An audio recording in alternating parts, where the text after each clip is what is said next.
ఈ మధ్య సోషల్ మీడియాలో దేశం కోసం, ధర్మం కోసం అంటూ కొంతమంది కొన్ని వీడియోలు పెడుతున్నారు.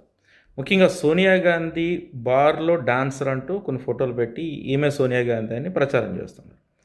దేశం కోసం, ధర్మం కోసం మాట్లాడేవాళ్ళు ఒక మహిళ పట్ల ఇంత అసభ్యంగా ఫోటోలు పెట్టి ప్రచారం చేయడం అనేది కరెక్టా కాదనేది వాళ్ళకే తెలియాలి.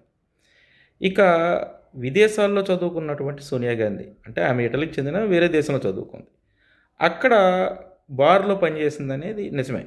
అంటే ఆవిడ క్లబ్ డాన్సర్‌గా పనిచేసిందని ఈడ ప్రచారం చేస్తున్నారు కానీ, వెయిటర్‌గా పనిచేసిందనేది చాలా మందికి తెలిసినటువంటి నిజం. బయట దేశాలకు వెళ్ళిన వాళ్ళు అలా బార్‌లోనో, బంకుల్లోనో పనిచేయడం అనేది చాలా సహజం. మన పిల్లలు వెళ్ళినా సరే అక్కడ ఎక్కడో చోట పని చేసుకోవాల్సిందే. అలా పని చేసుకొని చదువుకున్న సోనియా గాంధీ పట్ల ఇలా ప్రచారం చేయడం అనేది వాళ్ళ విజ్ఞతకే మనం వదిలేద్దాం. వృత్తిపరంగా కొంతమంది కొన్ని వస్త్రాలు ధరిస్తారు. అక్కడ ఆ దేశంలో చాలా కల్చరు అలాగే ఉంటుంది. మోడర్న్ కల్చర్ ఉంటుంది. అంటే మనకులా చీర కట్టుకొని అక్కడ ఉండరు. మన దేశంలో ఉన్నటువంటి అదే పార్టీలో ఉన్నటువంటి స్మృతి ఇరానీ కానీ, కంగనా రనౌత్ కానీ, అదేవిధంగా తమిళనాడు ముఖ్యమంత్రిగా చేసిన జయలలిత గారు కానీ, చాలామంది రాజకీయాల్లో ఉన్నటువంటి మహిళలు వాళ్ళ వృత్తుల్లో ఉన్నప్పుడు సింగిల్ పీస్ డ్రెస్సులు అంటే బికినీలు వేసుకుని చేసినటువంటి వాళ్ళు చాలామంది ఉన్నారు. అది వృత్తి వాళ్ళ వృత్తి అది. దాన్ని మనం కాదనలేము.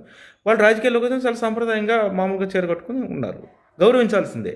అలాగా సోనియా గాంధీ అప్పుడు తన దేశానికి సంబంధించినటువంటి డ్రెస్సులు వేసుకొని తిరిగితే అదేదో పెద్ద తప్పు అన్నట్టుగా మాట్లాడడం, ఇప్పుడు చాలా చక్కగా భారతీయ సంప్రదాయాన్ని గౌరవిస్తూ ఆవిడ ముందుకెళ్తూ ఉన్నారు. కాబట్టి ఒక మహిళ పట్ల అసహ్యంగా, అసభ్యంగా ఫోటోలు పెట్టి ప్రచారం చేసి బూతు మాటలు మాట్లాడే దేశభక్తులు అని చెప్పుకునే చాలామంది తెలుసుకోవాల్సింది ఏంటంటే, మీ పార్టీలో కూడా అలాంటి డ్రెస్సులు వేసుకున్న వాళ్ళు రాజకీయ నాయకులుగా ఉన్నారనే విషయాన్ని తెలుసుకోవాలి. అదేవిధంగా మన ఇంట్లో ఆడపిల్లలు కూడా అలాంటి మోడర్న్ డ్రెస్సులు వేసుకుంటారు కొంతమంది. అది వాళ్ళ ఇష్టం. అంతేగాని నోటికొచ్చినట్టు మాట్లాడడం అనేది వాళ్ళ సంస్కారానికి, వాళ్ళ సభ్యతకి, వాళ్ళ విజ్ఞతకే వదిలేద్దాం. Thank you.